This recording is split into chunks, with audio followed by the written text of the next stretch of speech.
नमस्कार मित्रों, स्वागत है एक बार फिर से आपका अपने चैनल जे वी डिवोशनल। वो कहते हैं ना, प्रत्येक दिन आपको वाहन पे सुरक्षा पेटी या हेलमेट, जो भी आपके पास जिस प्रकार का वाहन हो, बांध के निकलना चाहिए, क्योंकि घटना बता के नहीं। इसी तरीके से प्रभु लक्ष्मण जी जैसे ही उनके नेत्रों को आराम देने का प्रयत्न, यानी सब लोग रिलैक्स मोड में आ गए, राम जी अलग, माता सीता अलग, खाना बना के दे रही हैं, उधर लक्ष्मण जी परेशान लग रहे थे निद्रा के कारण। माता ने थोड़ा सा मदद किया कि वहां असुरों ने देखा कि अब ये सही मौका है कि अब इन पे घुसपैठ किया जा सके, और उस बालक जिनको ये बचा करके अत्रि ऋषि के आश्रम तक लेके जा रहे हैं, उसको उठाने का एक स्वर्णिम अवसर मिल गया। अब इस अवसर का लाभ उठाते हुए जैसे उन्होंने उठाया, हमें माता सीता का एक और रूप देखने को मिला, जिसमें उन्होंने योग था कि माता धनुष बाण उठा करके आक्रमण कर दिया, लेकिन उसका जो परिणाम निकला वो भी तो देखने लायक है कि असुर मूर्छित हुए। मूर्छित मतलब उन्होंने पैरों से ही पकड़ा था, पैर पे अटैक कर दिया, तो उनके हाथ से वो बच्चा छूट गया। अब इसका एक प्रभाव तो ये भी होगा कि आसमान से टपके और वो गोंडर यानी खजूर में अटके। अटक गए, अच्छी बात है। और जिस प्रकार से हमने देखा कि प्रभु श्री राम जी ने एक बहुत अच्छी बात कही कि हम लोग ऐसी परिस्थिति में हैं कि ऐसी दुविधा तो आती ही रहेगी, कोई बात नहीं, आदत डाल लेनी है इसकी।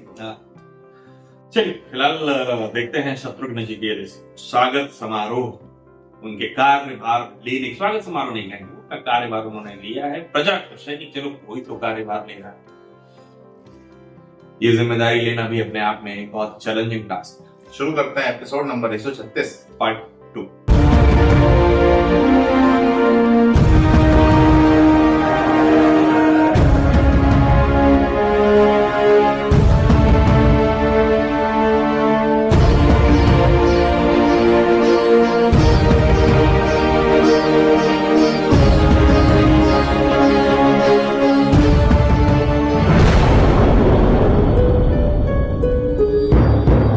स्वर्गीय महाराज दशरथ के पुत्र राजकुमार शत्रुघ्न की सभा आरंभ की जाती है।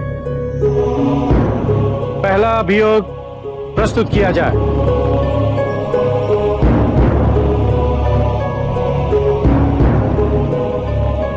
हे न्यायपाल, धोबी की पुत्री ने बुरा आचरण किया है। इसने एक अज्ञात व्यक्ति के साथ उसकी झोपड़ी में 5 दिन व्यतीत किए, इसलिए दुराचार के आरोप में इसे रात से निर्वासित कर देना चाहिए।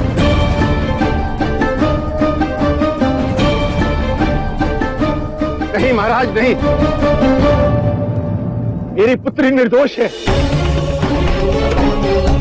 प्रचंड आंधी और वर्षा के कारण ये मार्ग से भटक गई थी। उस पुरुष ने तो इसकी सहायता की, इसे आश्रय दिया।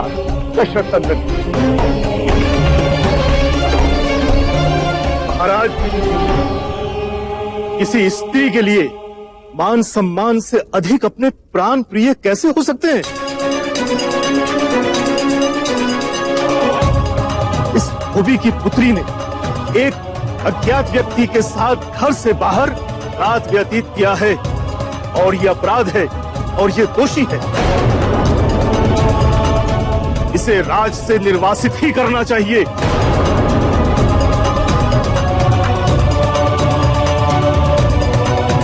मंत्री राज, इस विषय में राजधर्म क्या कहता है? राजधर्म के अनुसार धोबी की पुत्री को दुराचार के आरोप में उसे राज्य से निर्वासित कर देना चाहिए। नहीं महाराज, महाराज कृपा, महाराज, मैं अपनी पुत्री को भली भांति जानता हूं। वो पवित्र है दशरथ नंदन। तुम्हारी पुत्री ने जो किया है उसके पश्चात ये कदापि पवित्र नहीं है। इसने पाप किया है, पाप। इसलिए समाज की भलाई इसी में है कि इसे राजधर्म के अनुसार दंड मिलना चाहिए।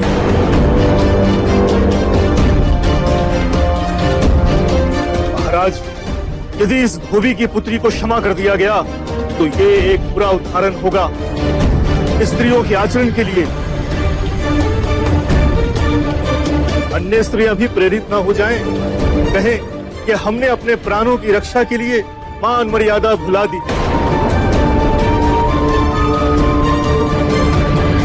बुरे व्यवहार का तर्क यदि व्यवस्था ही किया जाए फिर तो सभी के अपराध क्षमा किया जाना चाहिए,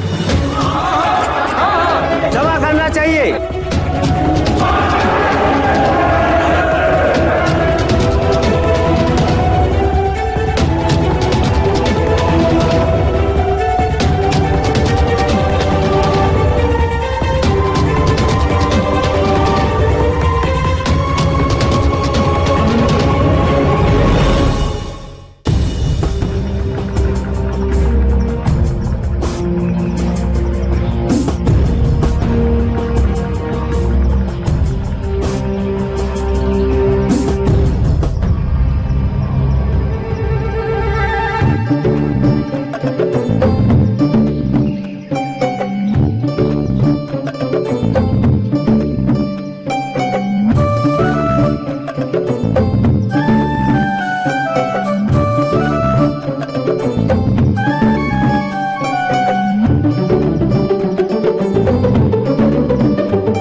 सुनो बालक,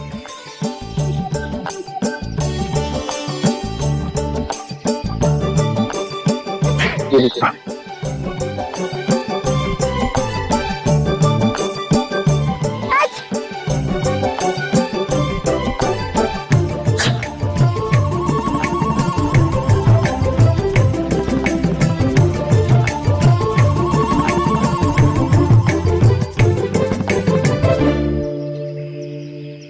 कुपित हो? आप दोनों की रक्षा करना मेरा दायित्व है भाभी। सुमित्रा नंदन, यदि तुम निंद्रा पूरी नहीं करोगे तो तुम्हारे नेत्र कष्ट में रहेंगे। तुम हमारी रक्षा कैसे करोगे? जीवन में अनेक संकट है भाभी, किसी भी समय कुछ भी हो सकता है और इसलिए मुझे जागना ही होगा। किंतु हम दिन भर यात्रा करते हैं और तुम रात भर भी जागो तो तुम शीघ्र ही अस्वस्थ हो जाओगे और फिर लोग तो यही कहेंगे कि सीता ने अपने देवर का ध्यान ही नहीं रखा वन में। क्या तुम यही चाहते हो कि लोग तुम्हारे भैया और भाभी के नाम को कलंकित करें? कैसी बातें कर रही हो भाभी? मेरे जीते जी भैया और भाभी के नाम को कोई भी कलंकित नहीं कर सकता और किसी ने ऐसा साहस भी किया तो उसकी जीवा काट दूंगा मैं। तुम सबकी जीवा काट सकते हो लेकिन मेरी बात नहीं मान सकते। आपके और भैया के निर्णय के विपरीत में नहीं जा सकता हूँ भाभी, किंतु कोई धर्म संकट में मत डालिए मुझे भाभी। अयोध्या से चलते समय माता सुमित्रा ने मुझसे यही कहा कि वन में सदैव भैया और भाभी के हित में ही रहना। ये मेरा आत्मनिश्चय है कि रात्रि जागरण करके मैं आप दोनों की रक्षा करूं। यदि मेरी आंखें मूंद हो और कुछ अनिष्ट हो गया तो मैं अपने आप को कभी क्षमा नहीं कर पाऊंगा।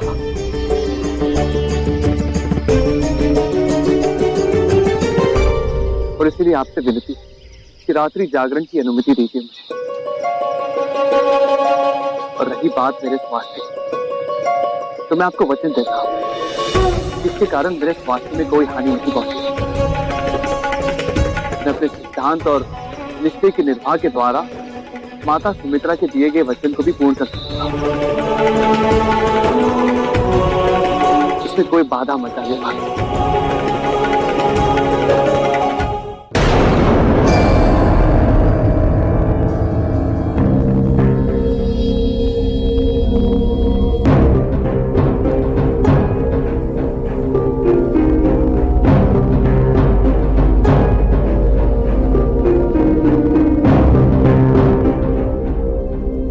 आपकी पुत्री के आचरण की पवित्रता में मुझे कोई संदेह नहीं।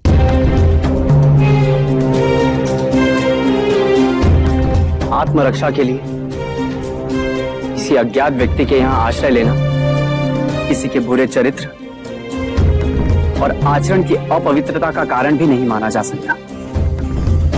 हमें तो उस अज्ञात व्यक्ति का आभारी होना चाहिए जिसने संकट के समय तुम्हारी पुत्री की रक्षा की।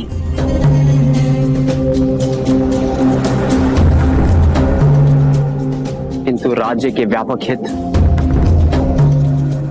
और विधान के अनुसार मैं यह निर्णय लेता हूं कि आपकी पुत्री को 2 वर्षों का वनवास भोगना पड़ेगा।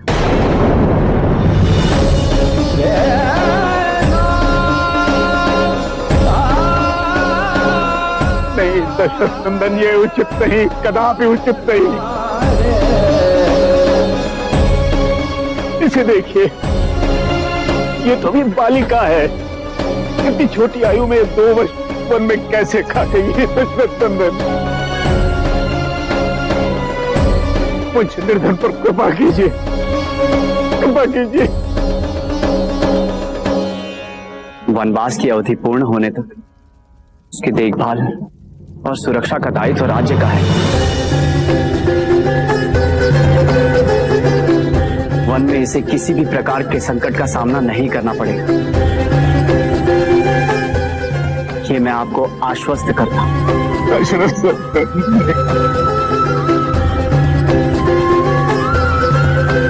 किंतु राज नियम के पालन हेतु मुझे यह दंड देना ही होगा।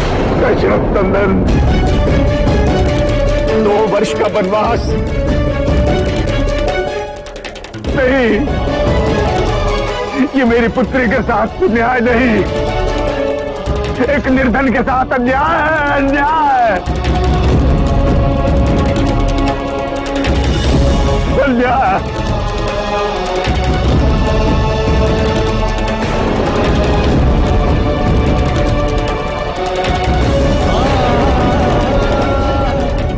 स्त्री पुरुष में भेदपूर्ण नीति का अयोध्या को मूल्य अवश्य चुकाना होगा। अदालत में पहला केस वो भी टिपिकल। राजधर्म क्या कहता है, उनकी स्वयं की संवेदना क्या कहती है, क्या ऐसा करना उचित है या नहीं। अच्छा, निर्णय लेने से पूर्व उन्होंने सब आश्वस्त कर दिया कि वन में किसी प्रकार का संकट नहीं होगा, लेकिन जो धोबी था उनके मुख से मंतर मन में एक प्रश्न अचानक से उठ गया। वो ये कि स्त्री और पुरुष में भेद, इसका खेद जरूर कि स्त्री और पुरुष में भेद किस प्रकार का। यदि यही पुरुष होता तो क्या वो किसी अनजान जगह पे 5 दिन के लिए रुकता तो क्या उसके लिए सेम दंड होता, समान दंड होता? नहीं होता। स्त्री और पुरुष में समानता असमानता का कोई तो प्रश्न ही नहीं। ये दृश्य दिखाने का कारण ये भी हो सकता है कि हमें एक अयोध्या नगरी की प्रजा की सोच भी दिखाई देगी, और ये सोच हमें माता सीता के टाइम पे भी दिखाई देगी। एग्जैक्टली वही सेम है। अब जिसके परिवार पे बीता है वो तो जरूर रखाए बैठे रहे, रखाए बैठे ना बैठे, लेकिन बात तो उसके मुंह से फूटी जाएगी। वो तो अलग बात हो गई। एक बात यह है कि जब एक राजा का निर्णय प्रजा के लिए वही था तो राजधर्म तो उस समय भी तो वही कहेगा। राजधर्म परिवर्तित तो नहीं हो जाएगा। यदि आज उसके लिए वनवास है तो कल भी उसके लिए वनवास होगा, स्त्री हो, बस यही बन गया अयोध्या। तो मुझे लगता है कि यहाँ पे अगर प्रभु श्री रामचंद्र जी होते तो वो यही कहते कि स्त्री और पुरुष में किसी भी प्रकार का भेद नहीं। यदि एक स्त्री अपने प्राण की रक्षा के लिए किसी जगह रुक सकती है और पुरुष भी अपने प्राण की रक्षा के लिए किसी जगह रुक सकता है, तो दोनों के प्राणों में कोई भेद नहीं। एक समस्या और उत्पन्न हो गई कि अभी ये पहली सभा थी हमारे शत्रुघ्न जी की, और दूसरी चीज है कि प्रजा बहुत हावी हो, सारी प्रजा उनके विरोध में ही थी। अगर वो ऐसा कोई फैसला ले लेते तो वो कहीं ना कहीं अब ये लोगों ने ये बता दिया कि भाई ये कहीं ना कहीं आप एग्जाम्पल सेट करेंगे इस डिसीजन को लेकर के। हाँ, सारी प्रजा ये करने लगी तो ठीक है, समझ में आता। वहां दूसरी तरफ लक्ष्मण जी जो वन में है, उन्होंने भी अपना बात कही कि वो कहीं ना कहीं इस चीज से निराश नहीं है कि भाभी ने कुछ कहा, बल्कि वो अपने आप से आशावान है कि मैं इससे ज्यादा कर सकता, मेरा शरीर मेरा साथ क्यों नहीं दे रहा।